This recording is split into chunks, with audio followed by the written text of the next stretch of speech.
Welcome, and thank you for joining for another whiskey review. Today, we're going to take a look at the Dixon Deadman 2XO, Gem of Kentucky. And we have the Gem of Springfield with us, our buddy Keith, to review it. His was his request, so... the Gem of Springfield. The Gem of Springfield. I don't know if that's the thing, but... It is now, my friend. Hey, look, all that glitters is gold, buddy. This one comes in at 54% ABV. Dustin, what can you tell me about this one? Yeah, so this is a single cask from, single barrel from Dixon. That are his prime gem cask that he finished in a secondary oak cask. And this is a $200 bottle after we were a little unimpressed with his $100 bottles. But Dixon earned a good reputation for his whiskey palate, so we're giving him a shot. Dixon, get it right. Well, let's hope so, because no one cared about those last reviews. That is true. You never know until you taste them. Yep. High rye mash bill as well, guys. Keith, welcome.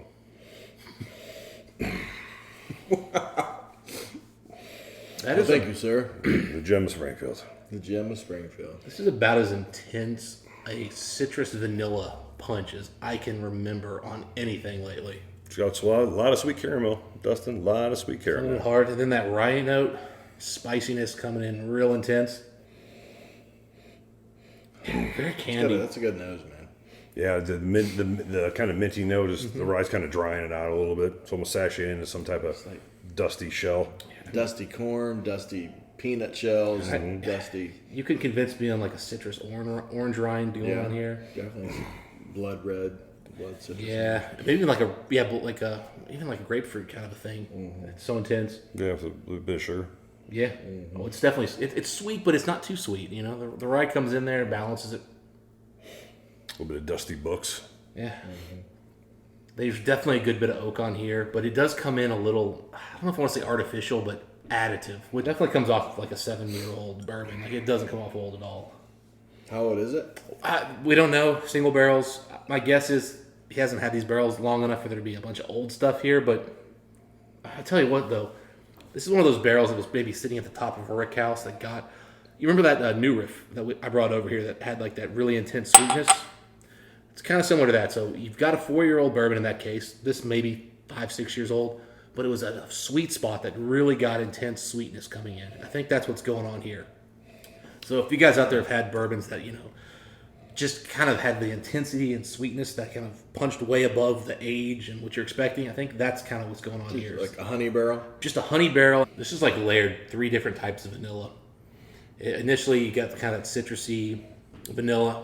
Up front, man, you get a very vegetal rye note that's, I don't love it, but it's good. And then just layer upon layer of vanilla. Like cheap icing, rich, creamy icing, then maybe like a buttered icing. I mean, just kind of coming in different types. Keeping that kind of citrus sweetness coming through. Very reminiscent of an MGP type rye note. I do like the cooling mint. It comes off a little drier than most of them, but dried tobacco along with that little bit of sweetness, that's where I'm at. Yeah. You described that beautifully. Thanks, man. I don't normally say that. I do this once or twice. My gosh. Give it to me, Keith. Those are all spot on. Yeah. I can't add too much more than that. A little bit of spearmint, maybe. A little bit of spearmint Cooling gum. mint, you said? Mm-hmm. On the, what was the other part? Yeah. I don't know, man. We can rewind it. I definitely will know when I'm editing this video. But you will agree. I do agree, because everything you said, I was like, oh my gosh. I'll put a Keith. I said drying. Like it's a little bit more drying. Because it is. Yeah, than most mint ones. Mm-hmm. And then, we got that sweet caramel, but like those are really, to me, the predominant flavors on this one. Yeah, I won't disagree with that at all. The more Dixon Deadman kind of has that dead wheat mint note to it. You know what I mean? And what I meant by decayed corn, okay, so I have been like when they're done with the corn or whatever, and so they're laying there for a couple of days, it kind of gets that little. Yeah, I completely agree. Very little. Growing up in Ohio, very little dry dead corn. In the corn country. Yeah, I agree. Like that ain't. I did detasseling in the summertime. Like you do not put that in your mouth. Like that's what you know about. Something's not quite right at this point. That's what you know about it. Yeah, that's good. But the more I drink this actually really does taste like a new riff. Yeah. This actually might be sourced from New I Riff. definitely enjoy this whiskey. It does have that light, airier characteristic to it. And New Riff is a higher rye. I legitimately think Dixon might be sourcing this from New Riff. Now that I'm getting into it, Anytime that I have a rye, it's not obvious to me. Man, it's so easy to go to New Riff because we had so many of them. They do that so well too. yeah, But to me, it's more It of does a. have a new riff now. No, I it don't really does. I would don't bet think it anything is. this is New Riff. Like I would honestly, I'm now at this point, I'd be shocked if it's not. There's something similar. If the Gem of Kentucky is in the Party Sources fucking parking lot. Yeah, that would be. All right, so Dustin, where you at as far as the whiskey score on this one? I'm going to give this an 87, Mike. I really enjoy the sweetness and intensity. Yeah. I like those rye notes. Sure. It is definitely a young bourbon that they've added a decent bit of oak to try to kind of give it a more aged character. Mm-hmm. They got about halfway there. Definitely not $200 whiskey. Yep. I think this is grossly overpriced, but hey, it's a really good bourbon. These go on sale by you because they're probably going to go on sale because this is not going to sell out. I picked one up at about $125. Dustin, it's a fun bourbon. It's sweetness, got dryness, a little bit of mint. There's a lot of things for a lot of people to like. I know a lot of our friends would gravitate towards this. I'm an 86, but it's a more fun whiskey than I felt like the time we've had even reviewing it right now. I feel like I should give it more than an 86. But as far as an overall whiskey score, I wouldn't say it's the Gem of Kentucky. Just like I wouldn't say you're the Gem of Springfield. But You already said it. but I did say it, and it did say it right there.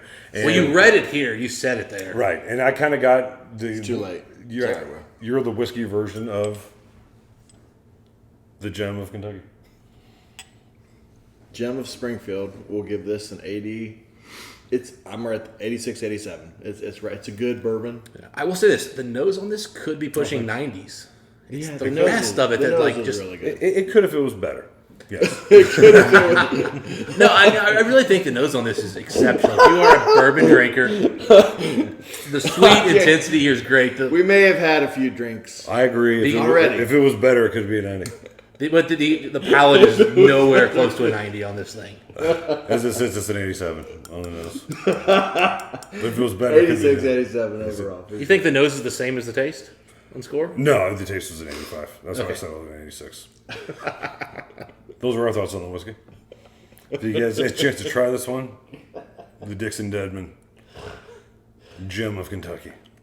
Gem Like of to know, Springfield. like to know what you guys think. Dustin, until next time, what do you wish, folks? Shine on, you crazy diamonds. That's the best review we've ever done. Hey, looking now to see if this is a Kentucky bourbon or not. That's good timing. Yep. I thought you guys would have some notes there as I went there. Kentucky straight bourbon. Don't worry. What's going on? I'm so confused. I thought you guys were going to start talking about the taste. No, keep going. No. That's Don't where I was worry. at. Don't worry. I'll make it all look good. We haven't said shit yet. That's why I shut up. Right in the middle of a big long speech, and I'm just going to start reading the back of the bottle. Well, you guys pick it up. Take it from there. That's how it usually works. He's like the priest at my dad's funeral. Like, go ahead and take it. Like, okay, like, that's a nice entrance, dick. Am I